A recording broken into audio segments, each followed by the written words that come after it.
좋아요, 구독.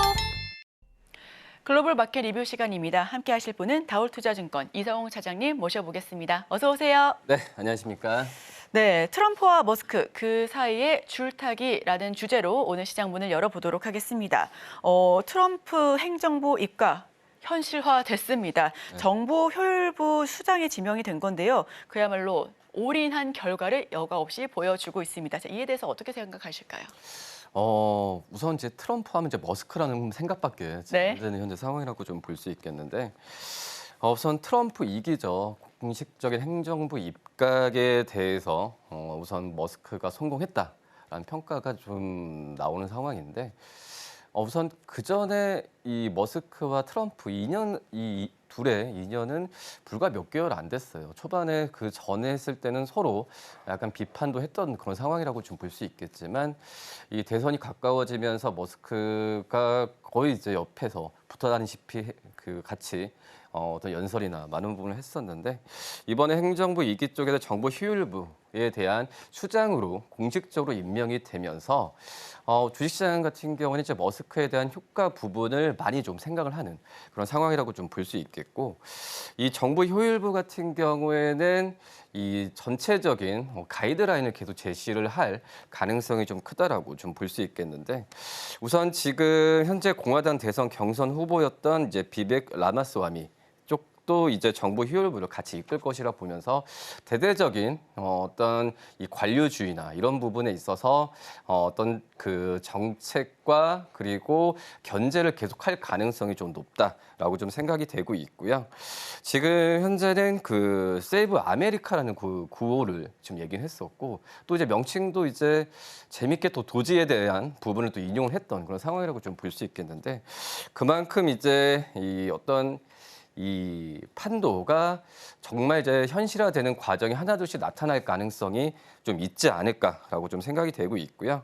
우선 내후년, 그러니까 2026년 7월까지 가이드라인을 계속 제시할 가능성이 크다라고 좀 볼 수 있겠고, 그 안에 어떤 다른 또 이제 이벤트가 나올 가능성이 있긴 하지만, 지금 시장에서는 이제 머스크와 관련된 혜택을 받는 산업과 그런 기업들에 대한 관심이 높아지는 게 사실이다, 이렇게 볼 수 있겠습니다. 네, 정보 효율부에서는 트럼프 2기의 가이드라인을 제시할 것으로 보여지고 있습니다. 일론 머스크는 428개의 미국 연방기관을 99개로 줄여야 한다라고 주장을 하고 있는데요. 그야말로 대수술을 예고하고 있는 겁니다. 향후 행보는 어떻게 나타나게 될까요? 지금 가장 좀 얘기하는 게 세금 낭비에 대한 부분을 좀 막겠다라는 게 첫 번째라고 좀 볼 수 있겠는데, 우선 트럼프 쪽도 그 전에 어떤 이 공화당 쪽 또 이제 연준 이쪽에서 인원이 너무 많다라는 얘기를 좀 많이 했었어요. 인건비에 대한 얘기를 좀 많이 했던 상황이었고, 이제 중요한 부분이 이 머스크가 테슬라 쪽에서의 구조조정을 좀 많이 했었던 그런 경험이 있거든요. 그렇기 때문에 어떤 구조조정에 대한 전문가로서 이 머스크를 좀 수장에 올려놓은 그런 상황이라고 좀 볼 수 있겠고요. 지금 현재 본다고 하더라도 거의 이 대선에 대한 부분에 있어서 이 공화당 쪽도 이 선거 자금을 많이 썼던 그런 상황이라고 좀 볼 수 있겠고, 그렇기 때문에 이 선거 자금에 대한 부분에 있어서 쓴 만큼의 어떤 세금에 대한 부분의 지출을 막겠다는 의지도 좀 많이 있었던 그런 상황이라고 좀 볼 수 있겠고요. 뭐 그만큼 이제 이 민주당 쪽에서의 이 대부분의 이 그 연준도 그렇고 연방 쪽에서의 그 인원 자체에 대한 부분을 그 전에 연설에서 트럼프가 항상 얘기했던 상황인데, 이 부분을 항상 이제 그 말씀드렸던 세금 줄이기의 가장 첫 번째가 인건비에 대한 효율화를 해야 된다라는 부분이었기 때문에 정부에 대한 이 정부 효율부 내년 1월에 출범하는데 11월도 그렇고 12월도 그렇고 계속해서 이제 잡음이 나올 가능성이 있지 않을까. 그리고 이런 상황에서 민주당 쪽에서도 소송이나 뭐 이런 부분에 있어서 이제 법률적인 문제도 계속 나올 가능성이 좀 있다라고 좀 생각이 좀 되고 있고요. 그렇기 때문에 이 트럼프 쪽에서 얘기는 뭐 과도한 규제는 하지 않겠다라고 했지만은 이미 정보 효율부를 트럼프 그 당선 이후에 몇 주 만에 바로 출범을 시켰다는 부분 같은 경우에는 대대적인 어떤 관료주를 좀 타파하겠다는 그런 의지가 많이 돋보인다라고 좀 볼 수 있겠고요. 그렇기 때문에 지금 현재는 이 트럼프가 항상 얘기하는 작은 정부에 대한 그 작은 정부에 대한 그 어떤 모토 부분을 계속 진행할 가능성이 높지 않나라고 판단됩니다.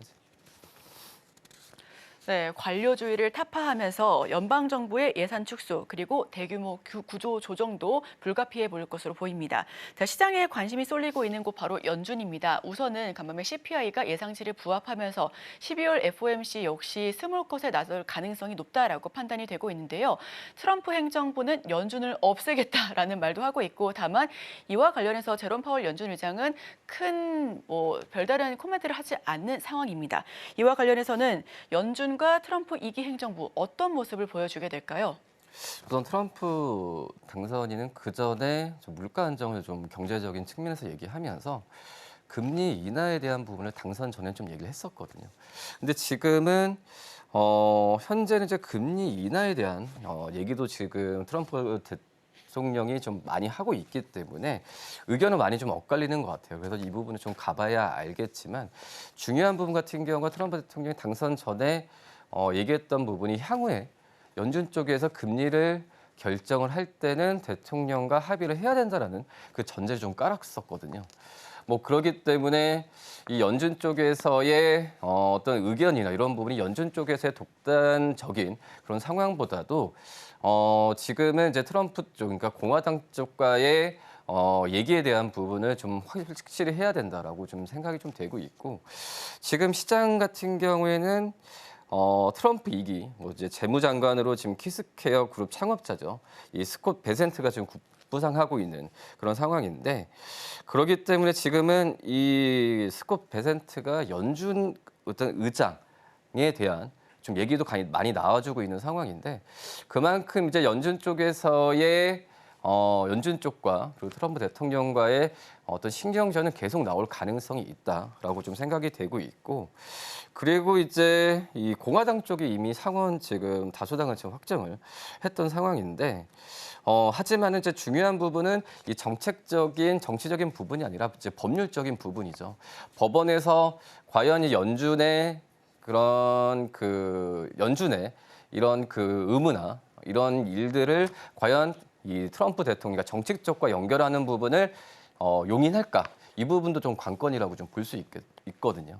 그렇기 때문에 중간에 말씀드렸다시피 이 법원 쪽에서, 그러니까 연준 쪽에서도 다시 한번 법원에 제소할 가능성도 만약에 트럼프 대통령이 너무 깊게 개입을 하게 된다고 한다면 이번 이 연준 쪽에서도 이 법률적인 소송이나 이번 부분으로 갈 가능성도 좀 있기 때문에 이런 부분은 지금 시장에서 많이 좀 이 관심을 가져가는 상황이라고 좀 볼 수 있겠고요. 지금 현재 본다고 하더라도 앞서서 말씀드렸다시피 인플레이션에 대한 우려를 항상 트럼프 대통령이 했었는데 지금은 이 트럼프 대통령이 이거와는 별개로 금리에 대한 방향성에 대해서 하루하루가 바뀌는 것 같아요. 처음에는 이제 인상에 대한 얘기를 했다가 지금은 인하에 대한 얘기도 지금 가끔 얘기를 하면서 금리 방향성에 의한 시장에서의 좀 변동성 계속 나올 가능성이 있다라고 좀 생각이 좀 되고 있고요. 그렇기 때문에 이런 그 트럼프 대통령이 금리 인상이나 인하를 좀 많이 하는 거는 제가 봤을 때는 이제 그 연준 쪽에서의 이사질이나 이런 부분을 좀 많이 좀 견제하려는 의도가 좀 많이 있지 않나라고 좀 개인적으로 생각이 되고 있습니다. 지금 바로 구독을 눌러보세요. 실시간 경제 뉴스, 투자 전문가들의 다양한 시황과 정확한 분석, 또 알찬 투자 정보까지 신뢰할 수 있는 저희 서울경제TV와 함께하세요.